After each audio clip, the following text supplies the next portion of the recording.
শনিবার রাখি বন্ধন উৎসব ভাই বোনের এক অমলিন অবিচ্ছেদ্য সম্পর্কের বাঁধন। যুগ যুগ ধরে এদেশে এমনকি বিদেশে থাকা ভারতীয়রাও এই দিনটিকে উৎসবের মতো পালন করেন। এদেশের প্রায় সব বর্ণের হিন্দুরা রাখি উৎসব পালন করলেও এখন সব ধর্মের মানুষও এই অটুট সম্পর্কের রীতিকে আত্মস্থ করে নিয়েছেন। রাখি শুধু ভাই বোনের সম্পর্কের বন্ধন নয়, রাখি বন্ধুত্বের সমতার বন্ধনও। সেই হিসেবে রাখি বন্ধন এখন ভারতের অন্য বেশ কিছু উৎসবের মতোই জাতীয় উৎসবে পরিণত হয়ে গিয়েছে।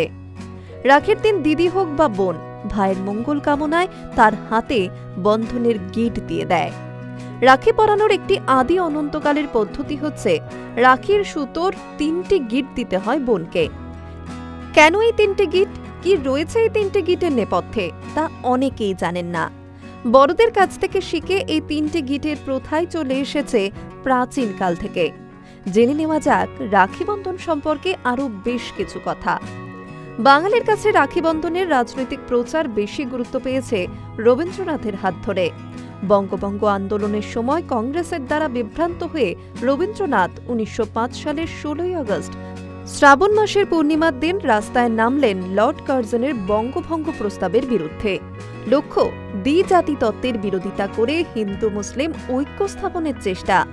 কিন্তু ততক্ষণে হিন্দু সংখ্যাগরিষ্ঠ কংগ্রেসীরা বঙ্গভঙ্গের বিরুদ্ধে চলে গেলেও মুসলমানরা পূর্ববঙ্গ গঠনের প্রস্তাবে খুশিই হয়েছিল।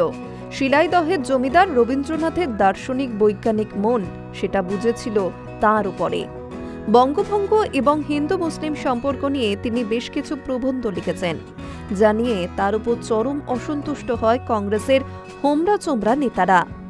ফলে 1905 সালের 16ই আগস্ট রাস্তায় রাস্তায় গেয়ে বেড়ানো বাংলার মাটি বাংলার জল গানটি কেবলমাত্র স্বদেশী গান হয়েই রয়ে গেল, ভারতের অন্তরকে ছুঁতে ব্যর্থ হল।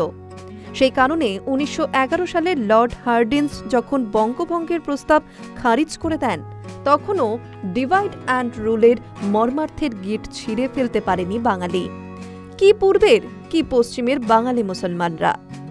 রবীন্দ্রনাথও সেই আমলে এই ব্যাপারে বারবার সাবধান করে দিয়েছিলেন দেশের হিন্দু নেতাদের, কিন্তু তখন কেউ তার কথা শোনেনি। কিংবদন্তি অনুসারে চিতোরের রানী কন্যাবতী মুঘল সম্রাট হুমায়ুনকে রাখি পাঠিয়েছিলেন, তাকে তার রাজ্যকে আসন্ন আক্রমণের হাত থেকে রক্ষা করার জন্য সাহায্য করার জন্য।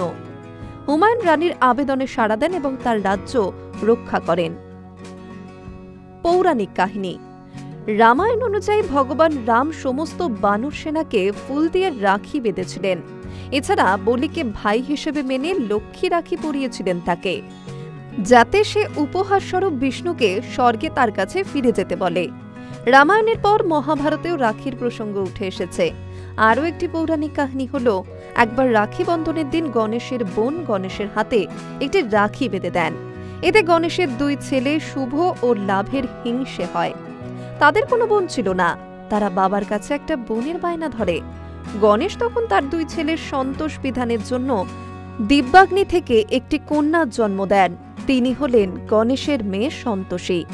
সন্তোষী তখন শুভ ও লাভের হাতে রাখি বেঁধে দেন। রাখিতে 3 বার গিট দেওয়া হয় কেন? কারো কারো মতে এই 3টে গিটের প্রতীক হলেন ত্রিদেব, ব্রহ্মা, বিষ্ণু ও মহেশ্বর। প্রথম গিটটি পরে সৃষ্টিকর্তা ব্রহ্মার প্রতীকী হিসেবে, যার অর্থ জীবনে অখণ্ড যাত্রা, সৌভাগ্য ও শক্তিতে পরিপূর্ণতা লাভের কামনা। দ্বিতীয় গিটটি হল ভগবান বিষ্ণুর প্রতীক, যাকে ব্রহ্মাণ্ডের রক্ষাকর্তা বলা হয়। তিনি যেন ভাইকে সমস্ত রকম বিপদ থেকে রক্ষা করেন, আশীর্বাদ করেন।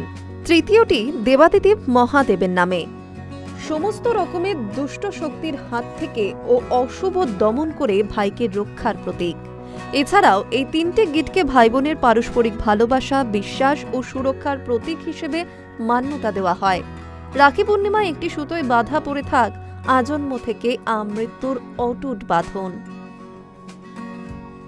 High News network.